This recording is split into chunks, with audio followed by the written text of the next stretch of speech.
Before we dive into our discussion, I just want to say, hey, everybody. How are you all doing tonight? Well, it depends on where you are. Anyone watching, if you're on the West Coast, it's still the afternoon. But I hope you all are doing good. How are you doing? Good, good, good. Happy to be here.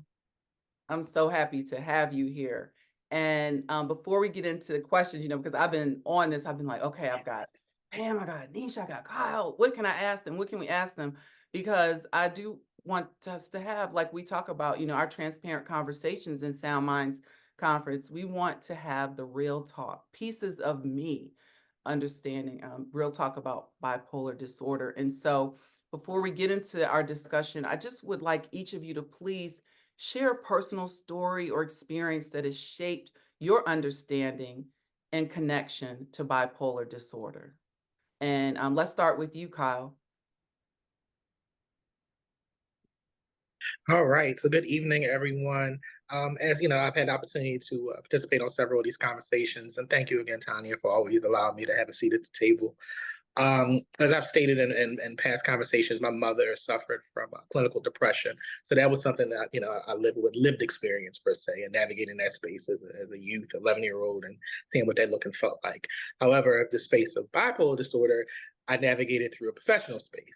So I've been a professor of psychology and I've been a licensed clinician as well. And that is a space in which I actually interacted with youth that actually had bipolar disorder. And just to see how debilitating it can be without treatment, transparency, and understanding how it can be such an obstruction of their quality of life, but also their ability to even function in a school environment and how far we have to go in order to unfortunately to get where we need to be and have the proper level of education across the board, from school administrators to the teachers to the one-to-ones to the parents to everyone.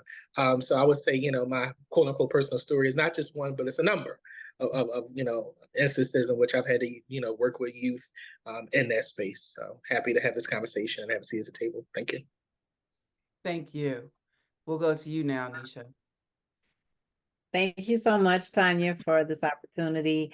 I very early on, I began to notice some dysfunction, which every family has, in some form or fashion, within my grandmother as well as one of my aunts.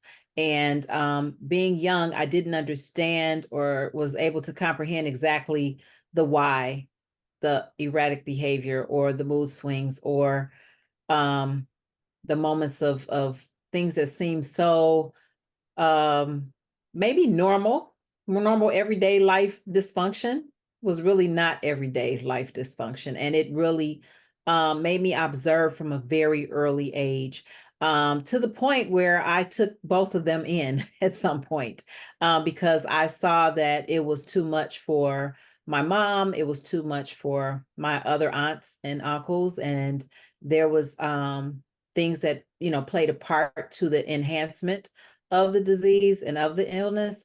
But I just want to say that it impacted me so to want to really be an advocate, but also, of course, the heart of God gave me a heart of compassion to really motivate me to open up my home, me and my husband, to several times, not one time, but several times, to saying, here's a safe space. And it was not easy, but I knew that I came into the understanding that it was an illness and it wasn't something that people just do on purpose, or the different mood swings or the different inconsistent behavioral patterns. So my heart is big for it, just mental illness in general. And yeah, I could go on and on. So yeah. Well, thank you so much for sharing. And trust me, you will be able to go on soon because we have, I believe, some questions that are going to help us dive deep tonight. And we need that. Yeah, we need to have this conversation. So thank you. And now to you, Pam.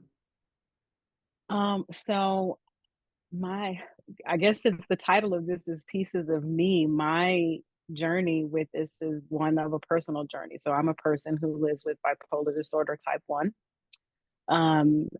Got a diagnosis way much later in life. So much of what Kyle and even what Nisha said just kind of resonates in terms of, I'm sure, how how I seemed to the outside world, how I seemed to family, how I seemed in school and different spaces and places across my life as I'm trying to navigate something that at the time that I didn't even know what it was. And so as I've come through that journey, right, it's been really important to me. And, you know, I've shared with you, Tanya, just having that transparency.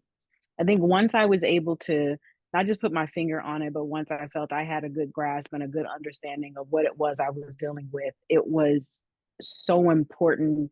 I was already an open book about just childhood traumas and different experiences. But once I had this diagnosis, and then I think realizing how many other people have it and struggle, and more importantly, how those around us don't quite have an understanding. And if we can't articulate it at times, how difficult it can make it just for everybody, you know, involved. And so for me, it's always been about how do I take this journey that I'm on? How do I how am I able to use what I know, my experiences, the good and the bad, and use that to hopefully, you know, educate others. But I think also really to, like you said, to lift the stigma, so that we can be more compassionate, we can be more, you know, show more grace to individuals. And I think that starts with us having conversations like I know we're going to have tonight. Thank you. Thank you. Thank you. Thank you. Thank you for your transparency.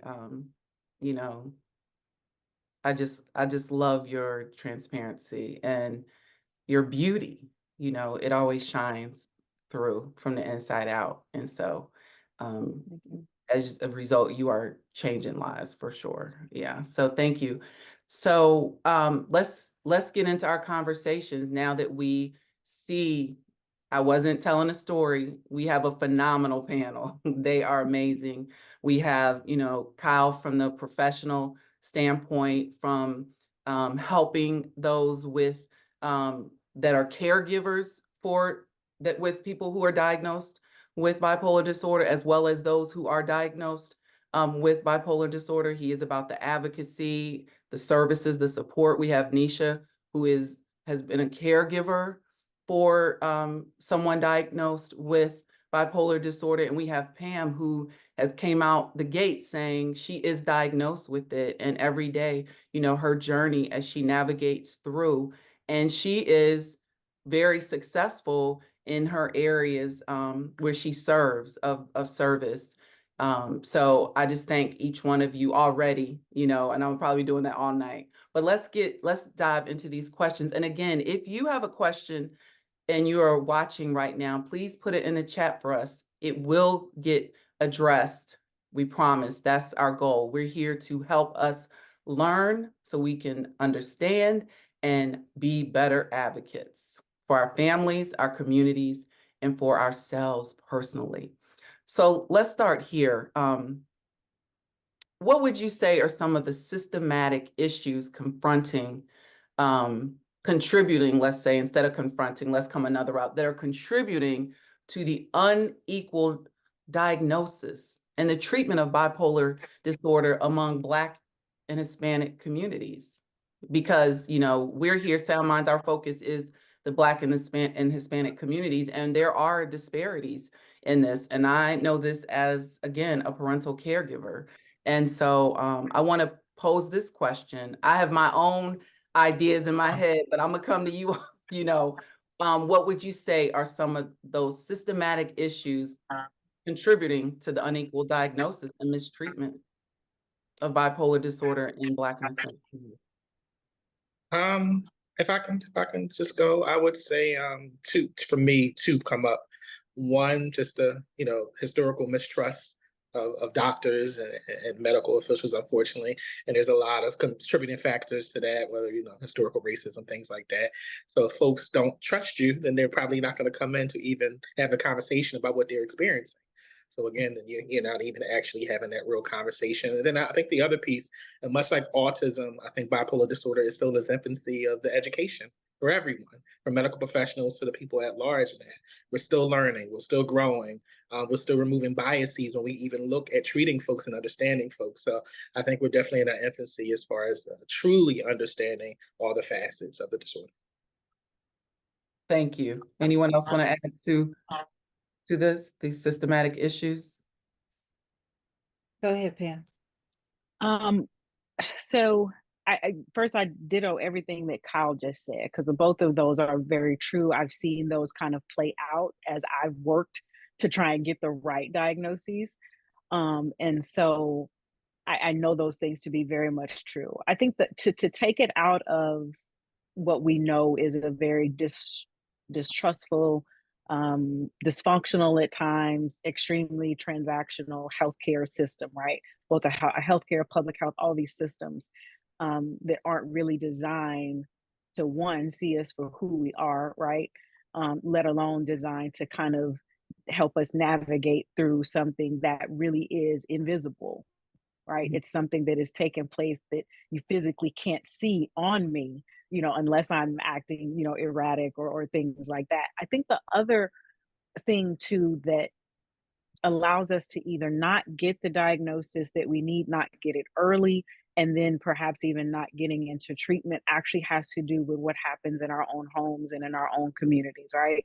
So we haven't created the spaces for us to talk about not just what we feel, how we are seeing and experiencing the world around us, right? Mhm. So I think it's one thing if, yes, I know that I've got this whole external system that doesn't have it, but even in my own home, if I can't come and talk to an adult or someone to say I feel different, or, I didn't see that the way you saw it, or I'm not experiencing the same moment the way that you are, and I'm having this type of feeling or that type of feeling, and we don't have that.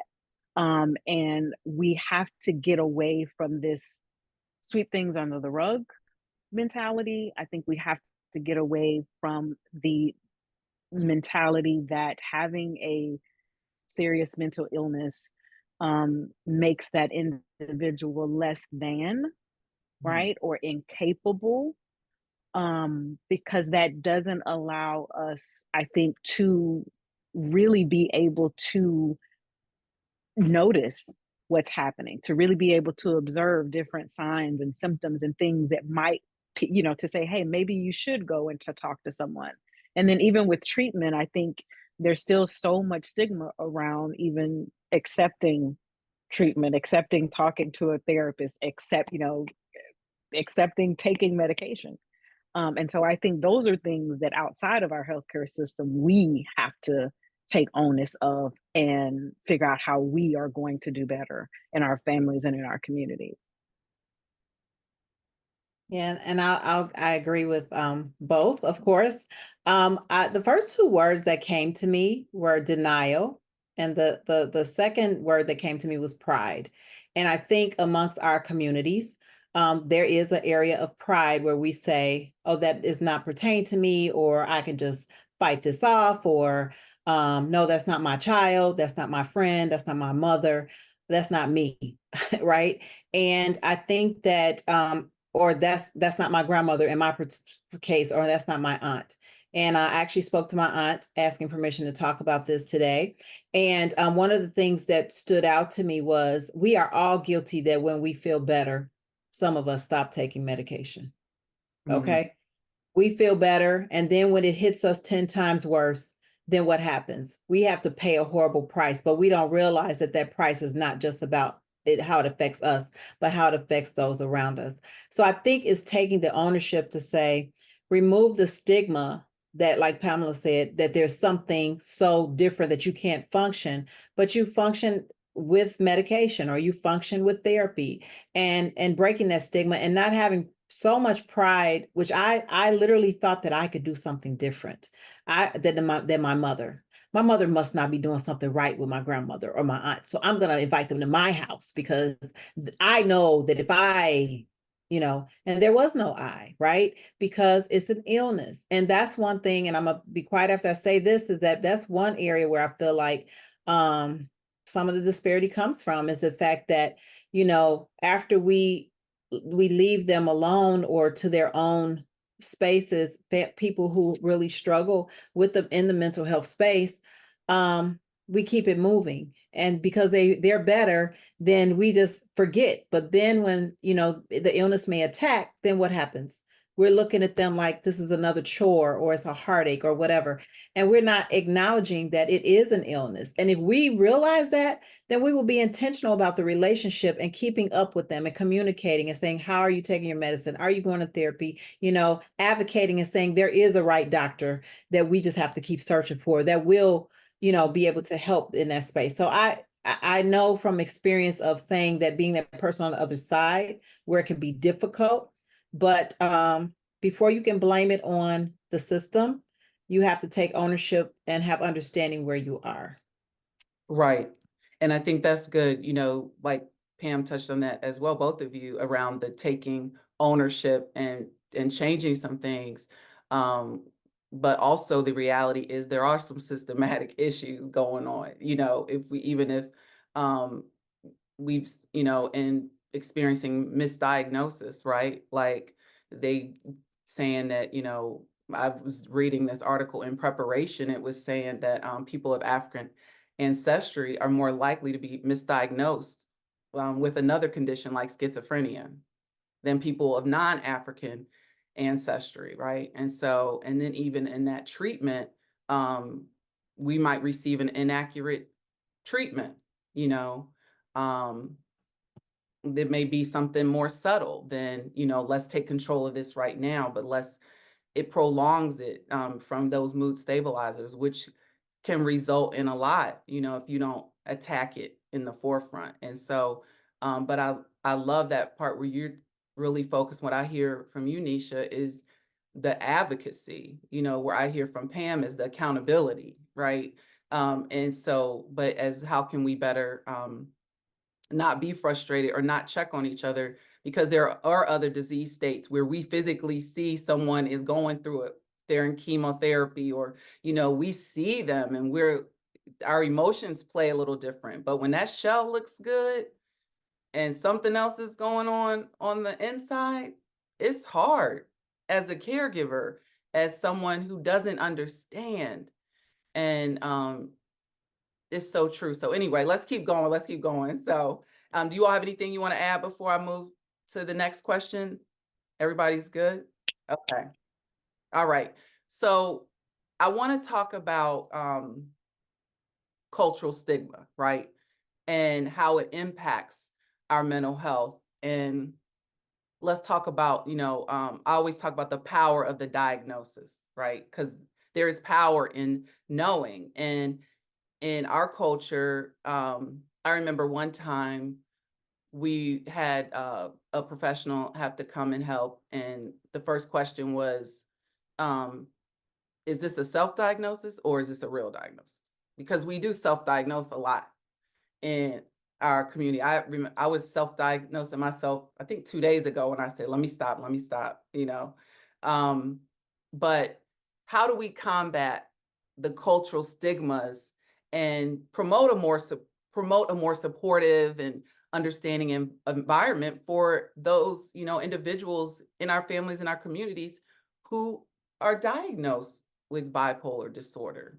How do we combat those cultural stigmas, the things that we tend to say or do that are not supportive? And, Pam, maybe you share some ways that you find that aren't supportive, that are stigmas that hinder you from being treated the way you want to be treated and maybe not always want to, but need to be treated.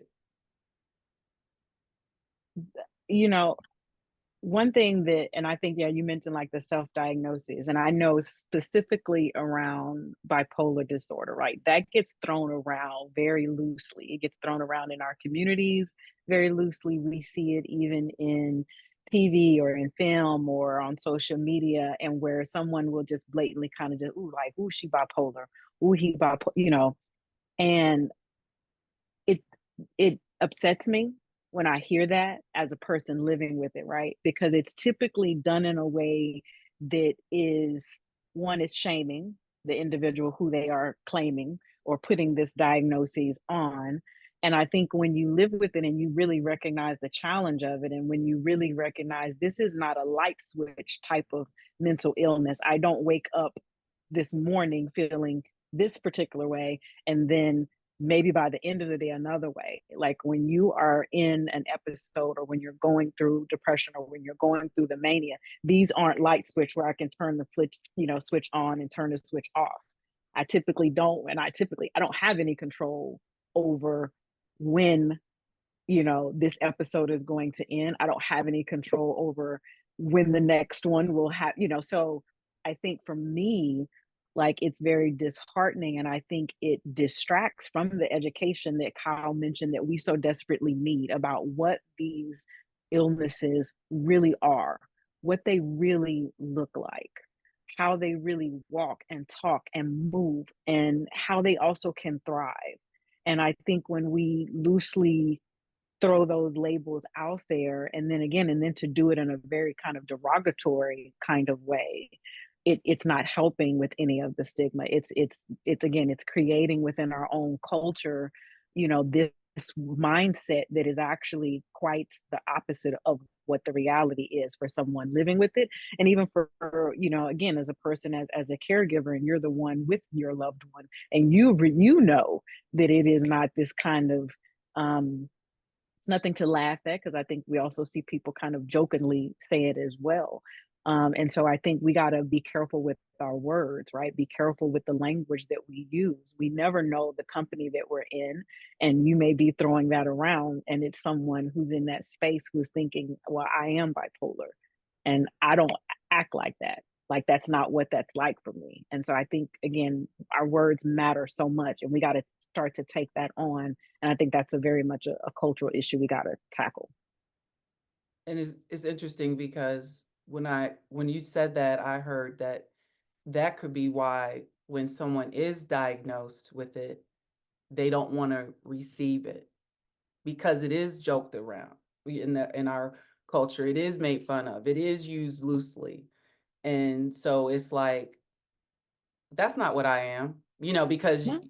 and you don't want to receive that. So Yeah, it's associated with crazy, right? Crazy, or you're unstable, or and so, and again, I'm none of those things. I think even in my mania, I'm not crazy.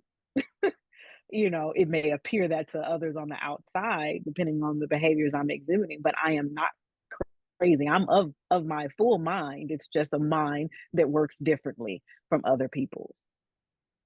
I love the way you said that. Kyle or Disha, you want to add anything to this? Sure. I would say, as far as not to be corny, but when you think about how to remove stigma, spaces like this, communication, conversation, education, all the Asians, I think help support this. Again, a lot of times, even building on what Pam said, besides, the stigma of folks appearing quote unquote crazy and all that, a lot of times, especially with Black and Brown community, there's the association when you have a mental health challenge with weakness. So pushing through that, having the real conversations, being able to talk to each other and not at each other, I think adds the ability to remove the stigma just strictly by just, communicating effectively. Yeah. Nisha?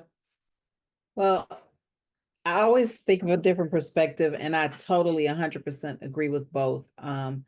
However, working in the mental health space now, just in the areas of recovery, it has been also said that a lot of students are now claiming to be undiagnosed bipolar because of the depression, to have an scapegoat from school, from work, from all of those dynamics, because the world after the pandemic did open up to really understand that mental health does matter, because so many people were affected by, and it did turn up the heat in the arena of mental illness, and specifically bipolar.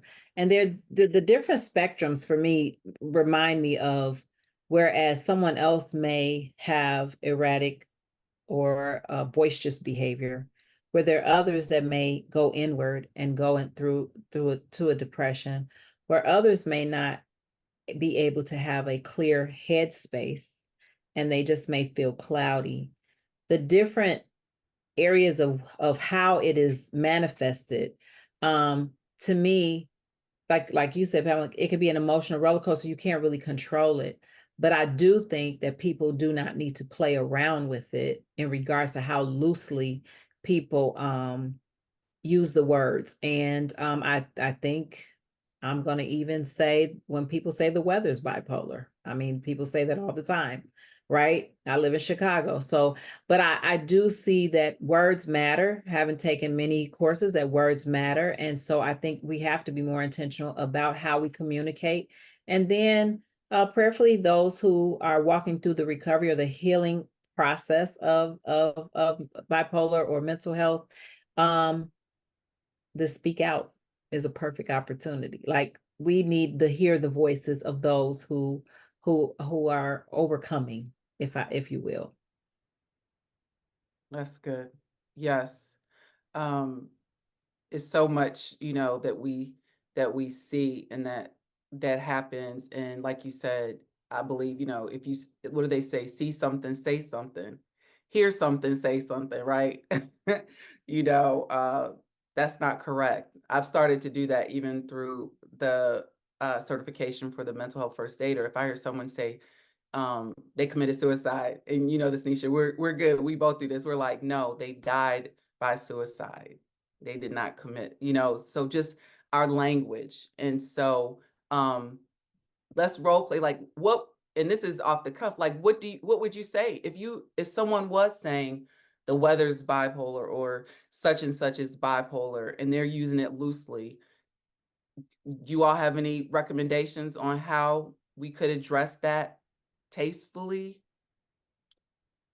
I take it head on as a person who knows what it is, and I just Mhm. ask flat out, like, do you understand what that means? And I let them know up front. I've been diagnosed. I'm living with this. Do you know what that is? Do you know what bipolar really is? And sometimes and most of the time, it is not clear. It is Mhm. what they have been led. And again, it's not because they've been educated about it. It's not because they have a level of awareness about it. Almost to Nisha's point, it's almost like if we can have young people who somehow, again, want to say, oh, I have bipolar disorder, it's just undiagnosed, and realizing that if I can use that as a gateway to get out of certain things, I think it kind of lets us know how far we've missed the mark in terms of educating people of what this really looks like. Because if you walked in these shoes, this is not something you would ever speak over your life or anybody else's life.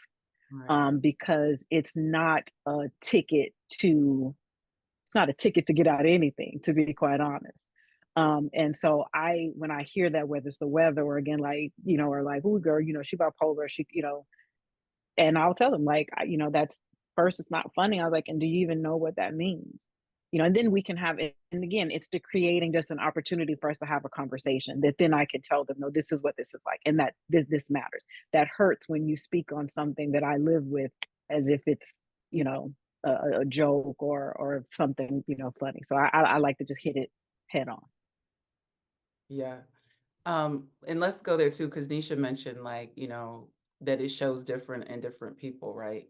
But there's also, there's bipolar 1 and there's bipolar 2, which are different. So can you all speak to that for us?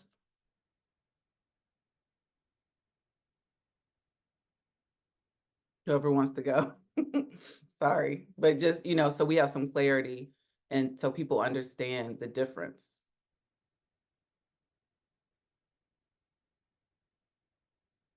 Oh, okay, I was gonna say I'm not intentionally being quiet. However, I want to make sure that I speak from a place of real thought leadership. So I would prefer to just defer to Pam on that particular topic.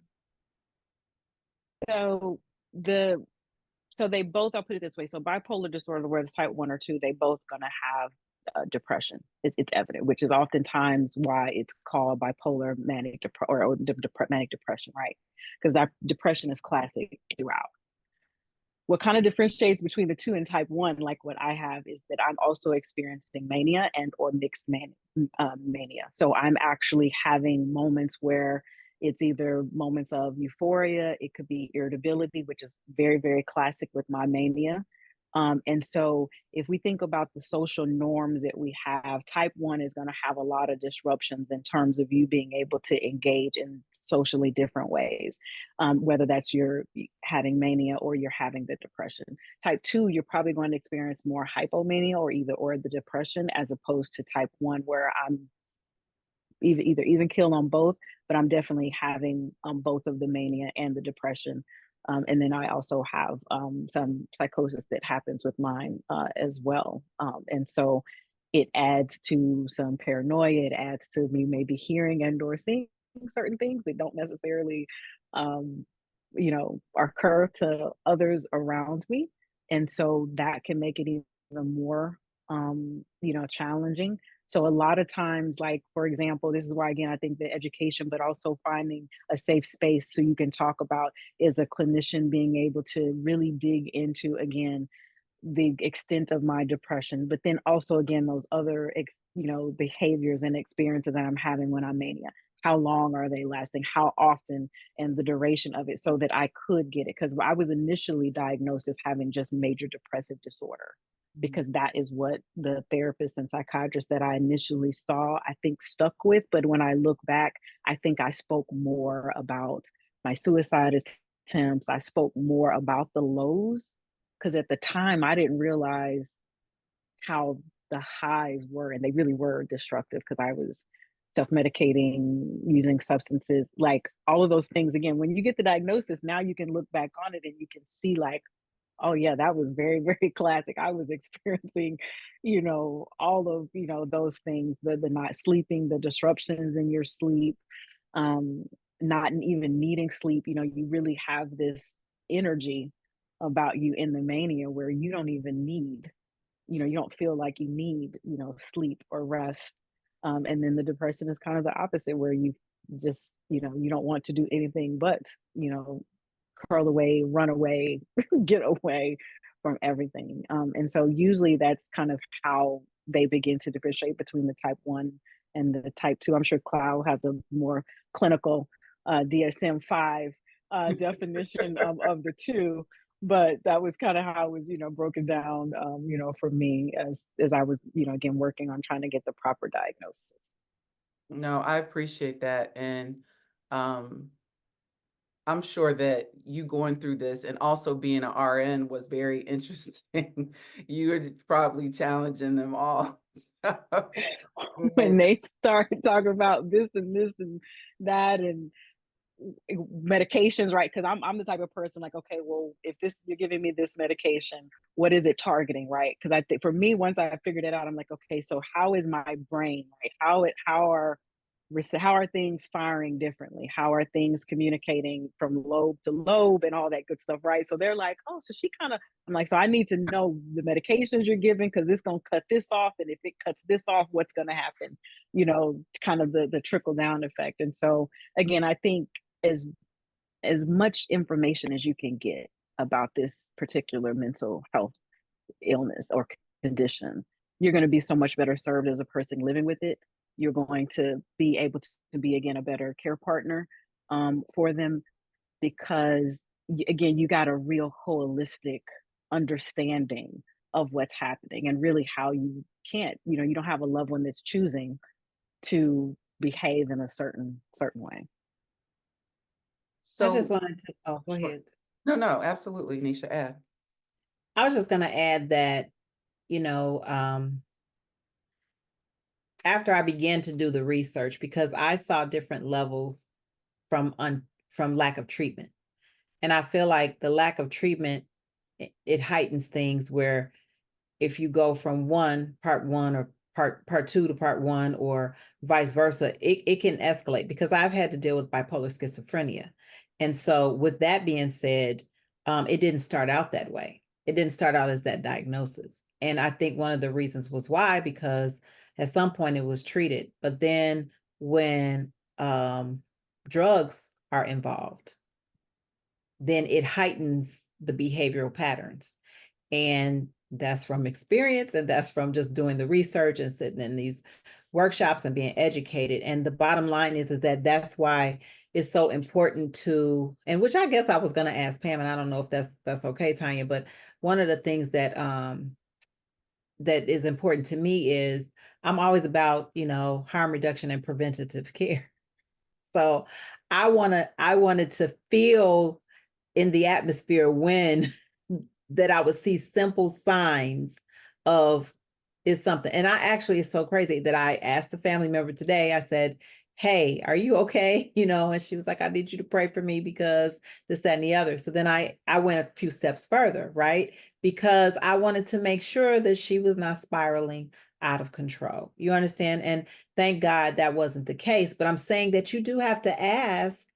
And I feel like while people are in a well state, if that's okay, respectfully to say, to keep doing check-ins and not to ignore and just like, oh, I can finally relax. Everything's okay. You don't have to walk around like a stiff board, but when you're in well care, you say, hey, are you okay with me asking you how you're doing, to check in, or to be your accountability as your husband or your wife or your sister or your friend?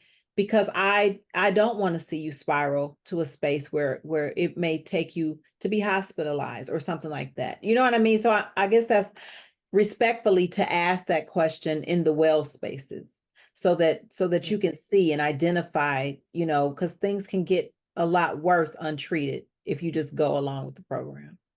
Yeah. That's the good. best time to ask, Nisha. And I'm glad that you do, because if I'm in the midst of a really bad depressed, right? I'm not talking much about anything.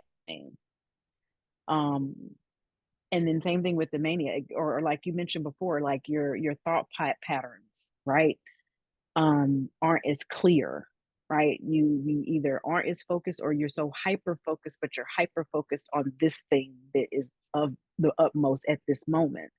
And so that's not the time where you can sit down and again begin to articulate it. So I love, again, yes, when I'm in my well care, I actually want to use that now because so I just call it my norm.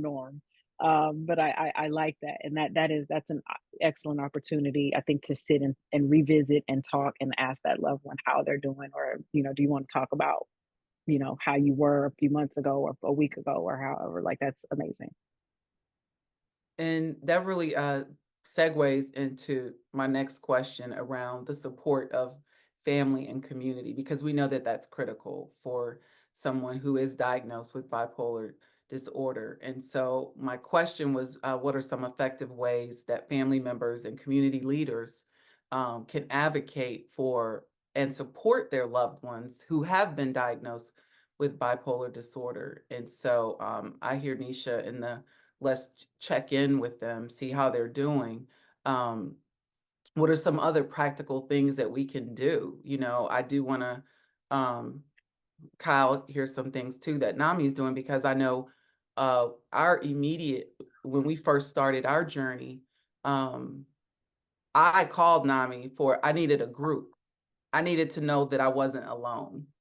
I needed to get some strength to really handle this, and to be the best mom, the best person that I could be.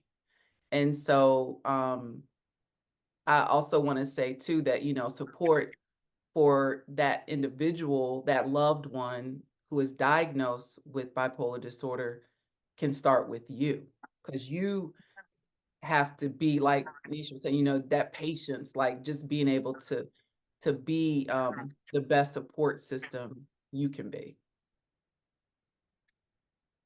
If I could just chime in, first of all, Tanya, I'm glad that NAMI was there for you. And again, to your point, NAMI does offer a lot of spaces, specifically NAMI Philadelphia. We do our family to family, peer to peer, which we have spaces where caregivers, family members can just talk about the journey. Sometimes talk about their frustrations with trying to help the folks that they care about the most.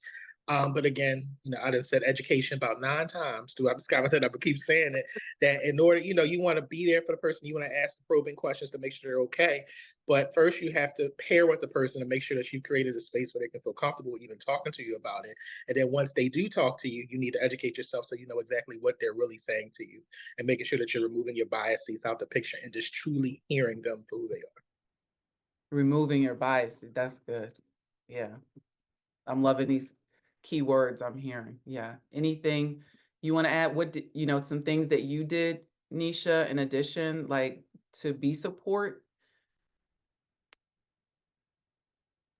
Well, one of the things I think that I mainly did was I had conversations with other family members to say, what we needed to do. You know what I mean? To advocate and to really have understanding, and then to apologize for the areas where I was angry with them for not for not understanding, with my mom for not understanding what she had to cope with and to work through. But apologizing to the individual who's walking through a health journey, in their mental health journey, because people need to be respected and not felt like they are kicked to the curb or they have some horrible disease. And now I want to say that, we wouldn't play around with it if someone said I had cancer. Mhm. It would be a different tone, right?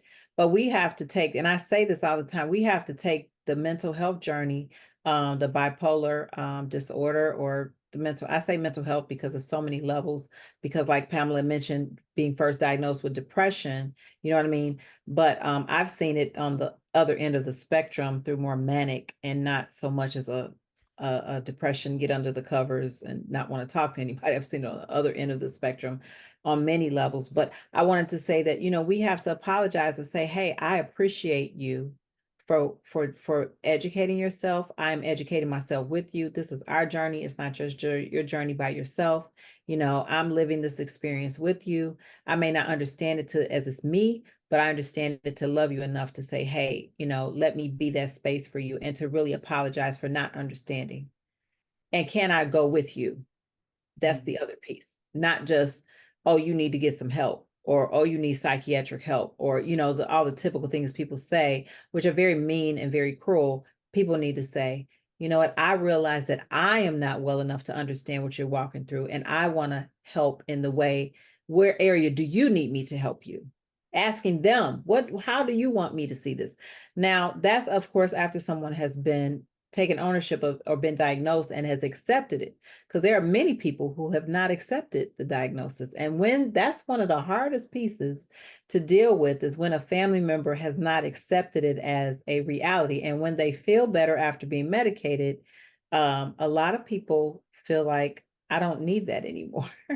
And that's even harder for the family members or the caregivers or the friends or spouses or loved ones. But I want to say thank you, Pamela, for having a voice.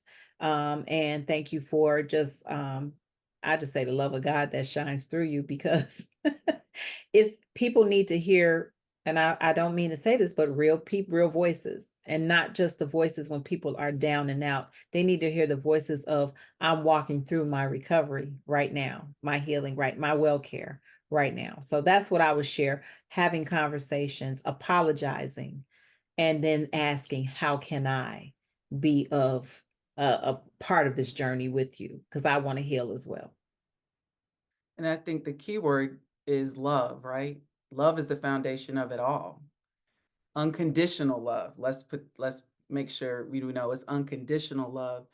And I think even through my experience, one thing I've found too is taking initiative is good support. Like Pam talked about that depressive state, when you just want to stay in bed. But I've noticed, like, even the clutter, right? Clearing the space, helping, going in and just cleaning up.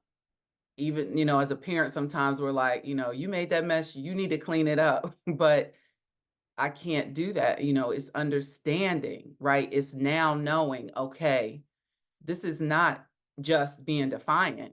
I just don't want to clean up. So what can I do to be a help, and not get mad if it's back to the way it was in an hour. Because it might be.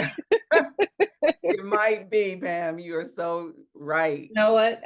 Tanya, you just brought back to memory when my aunt went and got her own apartment after she was in well care, and she had a relapse. And to walk inside that apartment was heartbreaking after she had the relapse and was not receiving medication and the therapy because she wanted to be on her own. And it's like, I'm grateful that she's been great for the last 13 years. Hallelujah. I just want to say that she has been great. The medication that they have her on, and I actually found out that they switched it. But my point is that is hard, but you can't be the only one, and you have to build a community that says, I won't be by myself. I need someone else to come alongside me and help me, because I couldn't have cleaned that apartment by myself. It just was no way, and I cried through it because it's almost like you had come so far and then there was something that triggered whatever that is. And we don't know what those things are, but everyday life could trigger anyone. I lost my nephew by way of suicide. So I understand not wanting to get out of the bed. I understand not wanting to talk to anyone. I think as a hairstylist, I didn't go to the salon for 3 weeks. I just could not. I didn't want to talk to anybody. I didn't want to see anybody. I didn't want to, but that wasn't their fault. But it's like that space, so building that community where you have those safe spaces, and then helping, like you said, Tanya, help clean up, help see that there are some things you could do. Yeah. And even cooking, right? Because I think, Pam, you touched on that, but where you in that depressive state, sometimes you just want to stay in a bed. You don't want to eat. You just want to.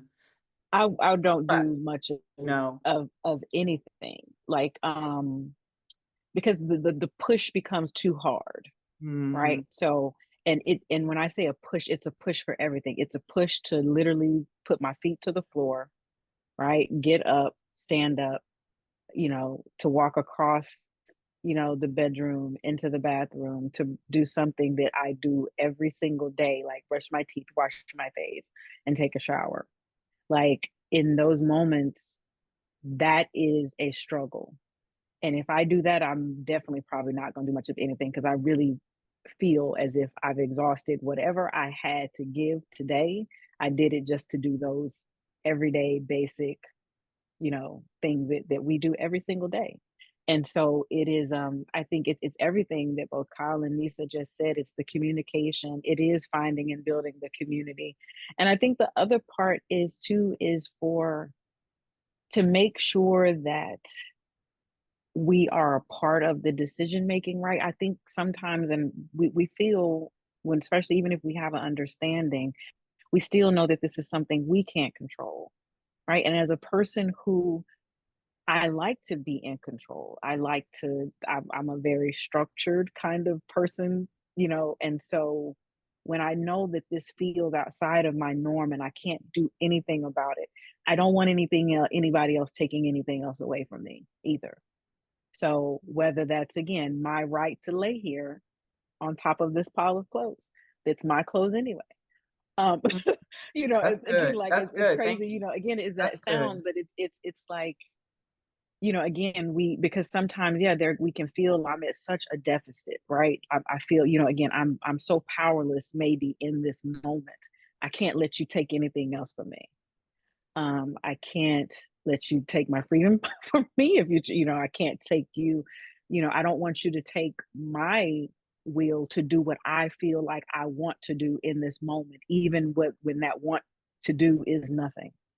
Right. And so I know that's a conversation, I have with my husband, because he's so the opposite. Like, torture would be strapping him to a chair for like 2 hours and saying, do nothing.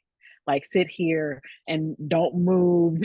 He's the constant. It's always something that needs to get done, that should get done. And so, he's Mr. Busybody. And so it seems like such a stark juxtaposition when I'm like, I'm doing nothing today. And I feel really bad because I see you doing so much, and maybe even doing extra, because now you got to do extra things with the kids this Saturday that normally I would do. but I can't, you know. And so I think, yeah, making sure those channels of communication and acceptance is there, right? And that knowing that the sky won't fall if again the sky's not gonna fall if I don't get up and wash my, you know, wash my behind for 3 or 4 days. No one's probably gonna want to come around, you know, but it's not the end of the world. You know, and so I think, yeah, it's patience, patience, patience, patience, patience, patience. So do you think saying, Pam, you need to go take a shower, don't do that? Just let you Don't do do what that. you need to do. Yeah, because here's the thing, I realize I haven't showered in several days. Mhm. Like I clearly know I haven't touched that shower, I haven't touched that bathroom, right? So you're telling me something I know, and you telling me that, really, again, it makes me feel really bad. And I don't think there's any nice way that you can say, Pam, you need to go take a bath. Because now what I hear is I stink. What I hear, because again, just being transparent, when you say that, and I know it to be true, but what I hear is very negative things that you're not saying, but they are. I hear them, and I now I start to play those conversations in my head. That you think I'm not good enough, that you think I'm dirty, that you know, you don't, you're not attracted to, you know, again, you talk, you know, this is my husband saying, you know, you need to go wash your tail, you know, and there's just no way he could say that to me in that moment, right? And so I think, yes, it's for me, it's figuring out which battles to pick. Like, I have to pick which battles I'm going to take on for that day, and I think for those around me, they have to pick what battles are they going to take on today. And is it a better conversation to say, hey, look, I really, you know, if you can you do something for the kids, right? You know, the kids were really looking forward to doing X, Y, and Z. Or can the kids come in here with you and watch a movie, right? Because that impacts my children. Me not showering, as long as they don't mind and aren't going to say anything, and we got tons of air freshener, they should be fine. And, you know, they're 10 years old. They often smell like little wet puppies themselves. So, I mean, you know, so I think, yeah, it's the, you know, Nisha said it's the words, and I think it's how we approach the individual in that moment. But when you're educated and you can recognize what that moment is, you know how to navigate it with them, right? Right. Right. Because what you see, and you can't put your will on them. Like, what you see is it's where they are. And it's like we talked about with our theme last year with SoundMinds, that rooted in reality. Remember, you are our keynote. And so it's so important. And thank you for that. Thank you for that insight and that transparency. And I just want to say you are so beautiful. And you're beautiful on the outside, but I just want to say that beauty on the inside, and just the calmness in the way that you're able to share is eye-opening and enlightening. So thank you so much. And we do see your questions in the chat. We will get to questions in a few minutes. I promise your question will be addressed. If you want to come on camera and ask it, come on the panel with us. All you have to do is turn your camera on, and we'll bring you up on stage with these phenomenal people today. So with Kyle, Nisha, and Pam. So either way, if you want us to read your question, we will. But if you do want to come on and ask it yourself, just turn your camera on and we'll bring you on stage with us. So before we get to the questions, I just want to ask, what are some recommended steps that you believe that mental health professionals and organizations can take to ensure that they're providing culturally sensitive care for Black and Hispanic patients with bipolar disorder? What are some recommended steps that you believe that we can start to advocate for and get mental health professionals and organizations to ensure? And maybe, Kyle, you know, what is NAMI doing to be more culturally sensitive? Well, I can answer that. One of the things that some of the things we've been doing is offering trainings for local corporations and nonprofits to have those discussions. And again, we have our thought leadership. NAMI is really stewarded by folks with lived experience. But we also realize that the process of learning is reciprocal. You don't, you know, you teach and then you take it back. So I think fostering spaces where you could have that conversation and teach and learn is kind of the first step whether it's a practitioner, whether it's a layperson, whether it's a caregiver, the space still remains the same. It just has to be a form in which you can receive and give information and thought leadership. Thank you. Pam or Nisha? Well, I would just say, invite people in. Like I've already thought about, asking Pamela to come into our recovery spaces and opportunities to say, have more of a voice. I think that, and I guess I never really thought about it as, Black or minorities. I just thought about it as it's just such a big, big, big problem overall. And just having family members and friends who are from all spaces to have the conversation. And social media is so big, so pay attention to the months like SoundMinds does of what awareness, Black and Hispanic mental health awareness is in July.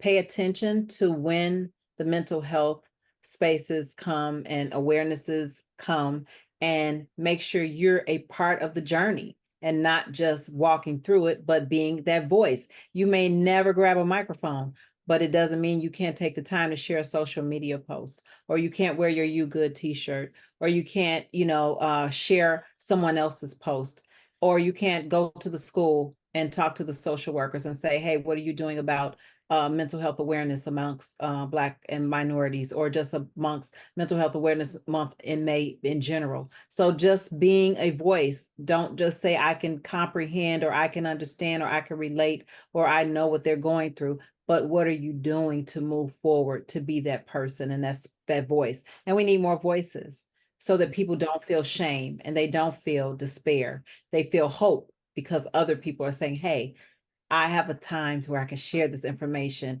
and I want to join forces with it. So good. Yeah, I think. Go ahead, Tanya. No, you go, Pam. No.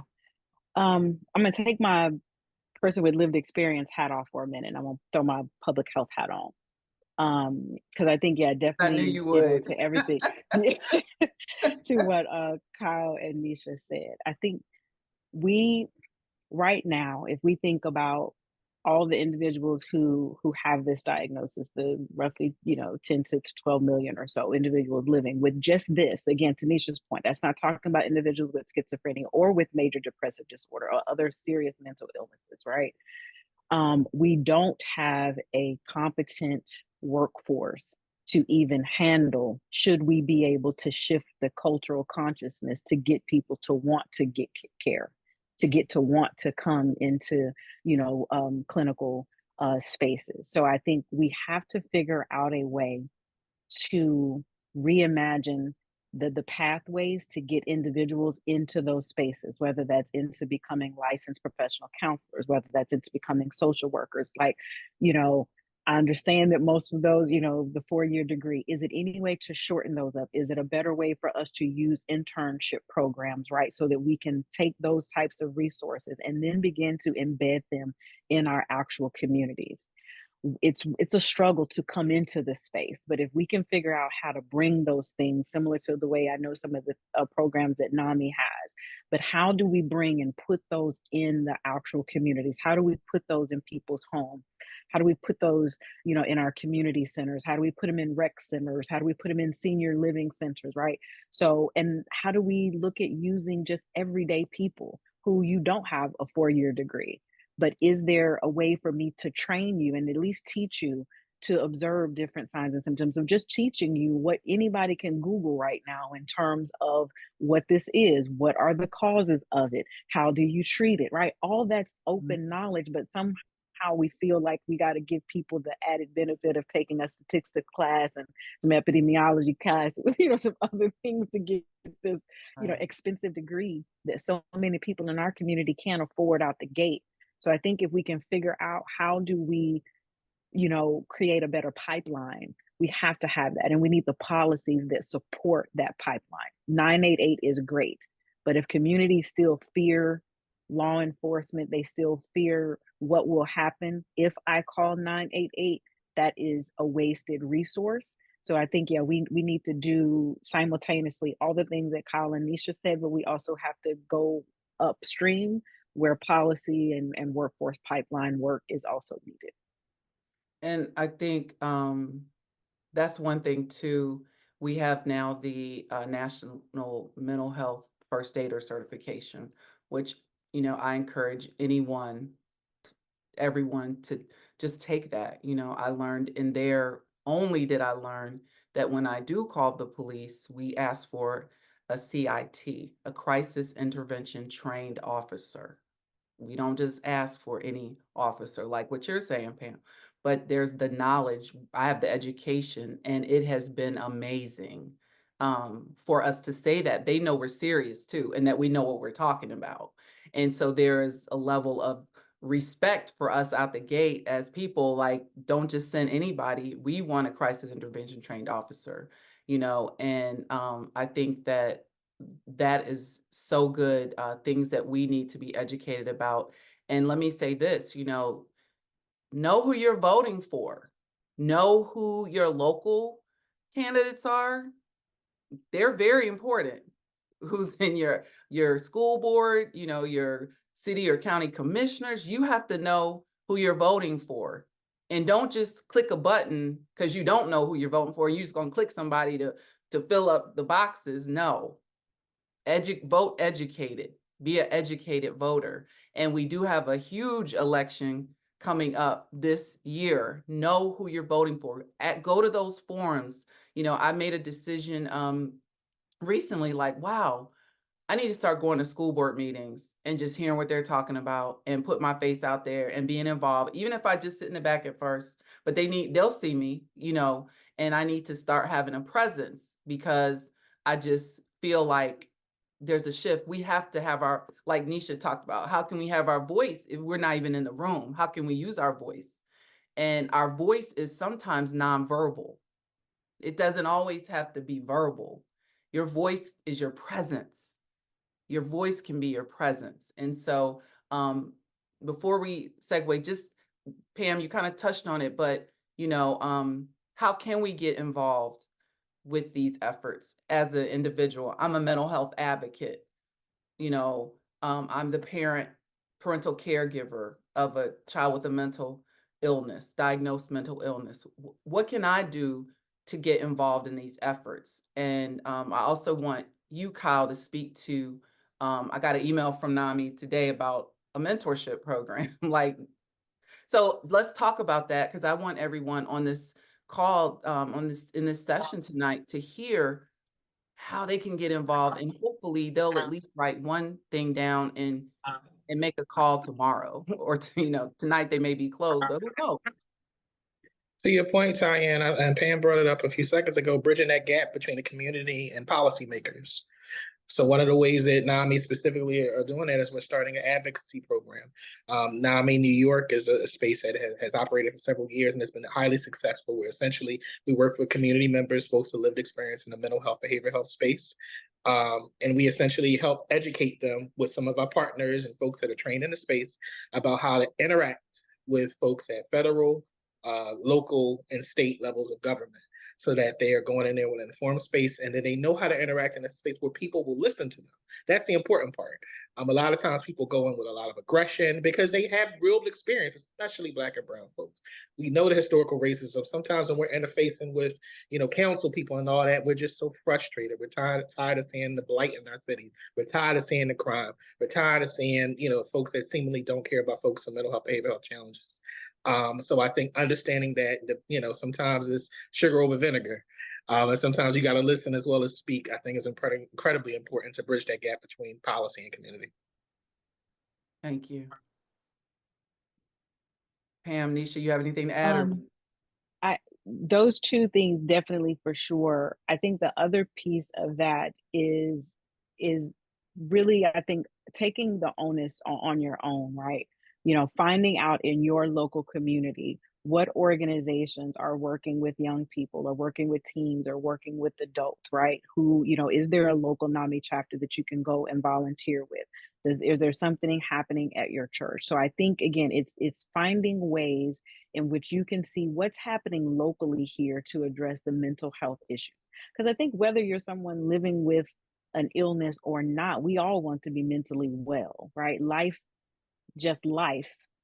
And it's hard for all of us on any given day. It's just maybe a little extra hard for those of us who have an illness that we're also juggling at the same time. So I think it's figuring out how you can become aware of your local behavioral authorities and the things and programs that they have. They may have trainings available to you that you can find out. I love, the school board that you mentioned. We have to, there's so much happening with our kids. They've taken counselors out and putting resource officers, which basically are just armed police officers. Well, that didn't just happen overnight, and it just happened unilaterally. They met, voted, and again, if we don't show up, then they don't know that we don't want that. We would rather have counselors in our school. I think the other thing too is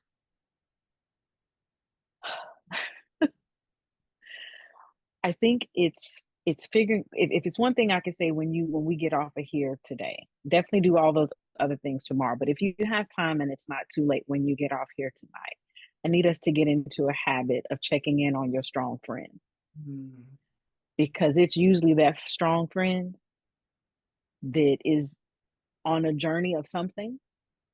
And because they're the strong friend, it's very few people coming and giving the reverse. It's very few people coming and checking in on that. So I think and again, I think that's irrespective of whether you think they have a diagnosis or maybe that they do, but please check in on our strong friends. Thank you. I would just add that I think about the early stages of when you see symptoms and signs, and to educate yourself. I would love to speak to the parents. And then after you may have found one of your children or a family member, and they have taken on their own advocacy, guess what? Give them purpose, pay attention, give them a job, give them purpose, and it give them purpose in the field that they would like to heal. That's the best way I can say it. Give them purpose in the field they would like to heal. That just came right out. So because that way, they become that advocacy, they become that voice, and it's a person with lived experience. I may be a person with lived experience as a caregiver, but I'm not a person with lived experience who's walking with the illness. And the people that are walking through the illness, they matter. And so walking through recovery, because I don't believe you have to live with that. I believe you have to, you're walking day to day with recovery. So being a volunteer at NAMI, being a volunteer at the spaces and places, and there's so much grant funding that is out there to allow people to be able to make more opportunities of healing for the people with not only bipolar, but mental illness. Thank you. Thank you, Nisha. All right, so we're going to move. We have 2 questions that I want to tackle before we close.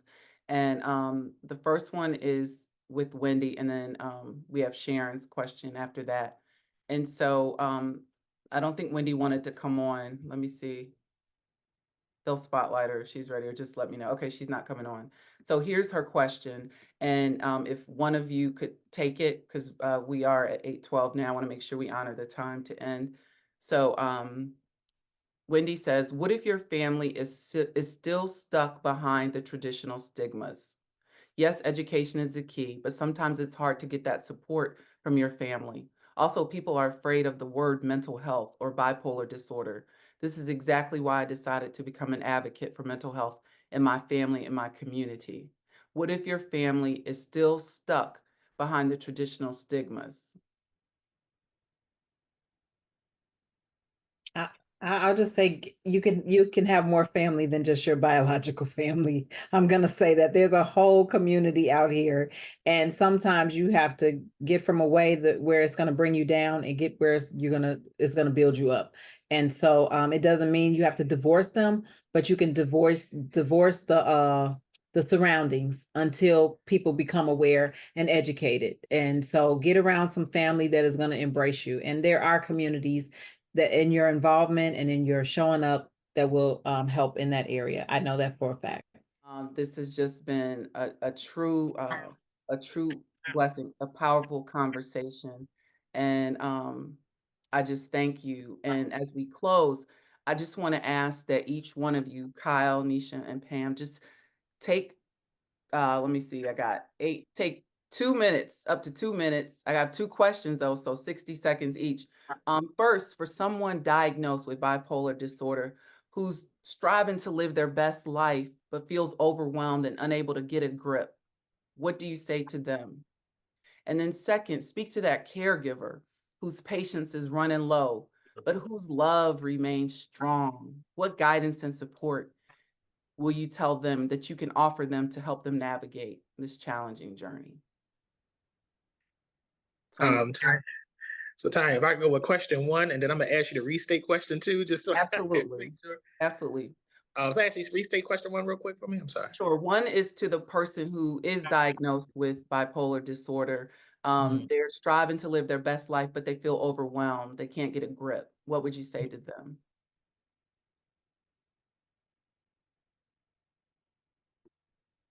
You're muted, Kyle, just so you know.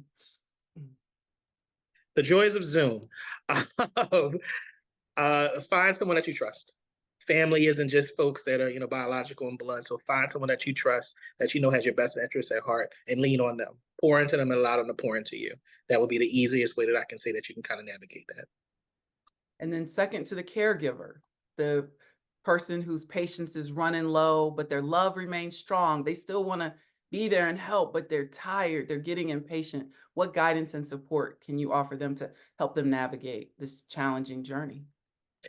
You can't pour from an empty cup, and the helper needs help too. So they have to ensure, if they're interested in helping somebody else, that they have to make sure that someone, whatever it may be, whether it's some degree of mindfulness, wellness, whatever it be, yoga, taking time out, talking to your person, that they have to make sure that they're whole themselves, where they can look to help someone else. Thank you.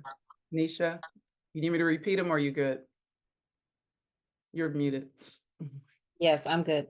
What would I say to the one who's been diagnosed that feels overwhelmed? The best thing I can say is you are loved and you are not alone, and I am here, and that's what I would say.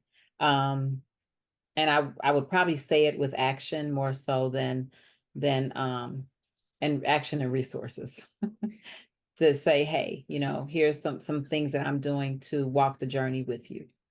And in regards to the caregiver, this stood out to me. Lean into what you don't understand. When you're weary, when you're tired, when you have given all you can give, lean into the fact of what you don't understand, and then go get your own help.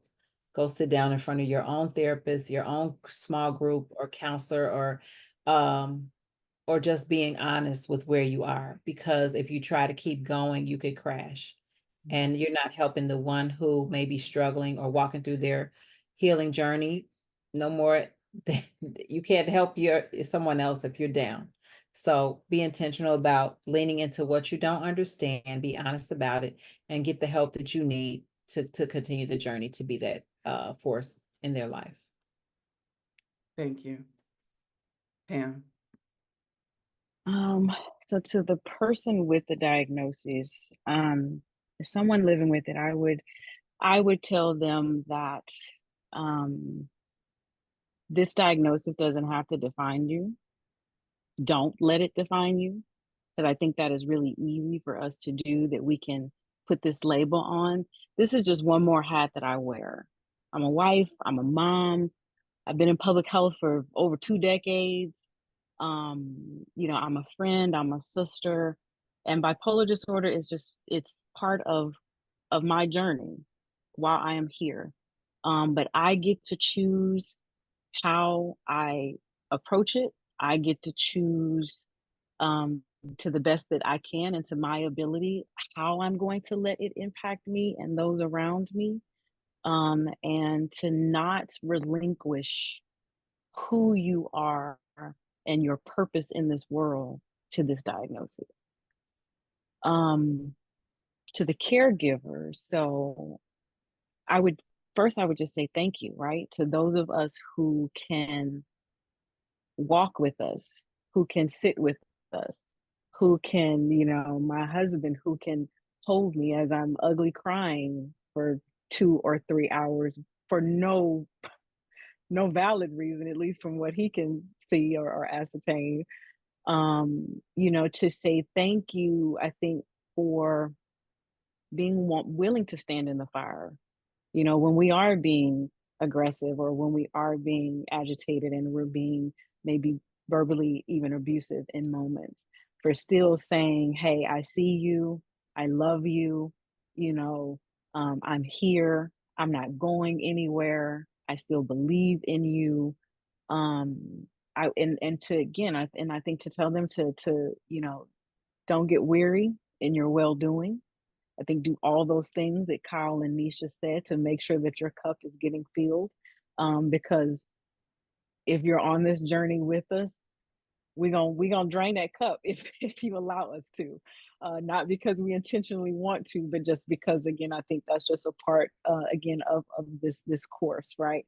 And so that's what I would say to all of the caregivers or those who are in this space, just like you and like Nisha, is just to say thank you. Because I think sometimes maybe you don't get told thank you for putting up with me or us, you know. And so I would definitely say that to both of you and anybody else on here who is in that role of caring for a loved one, is just to say thank you for paying attention. Thank you for getting educated. You know, and yeah, thank you for not giving up on us. Well, thank you. Wow. This has been powerful. I'm just so grateful that each one of you, gave your time to be here and to share and to pour into all of us who are a part of this session tonight. I want to thank our attendees, those who are here virtually. Thank you for being a part of this important conversation. This was our final Speak Out series session. As shared earlier, these virtual discussions are the prelude to our 4th annual SoundMinds Mental Health Awareness and Solutions Conference.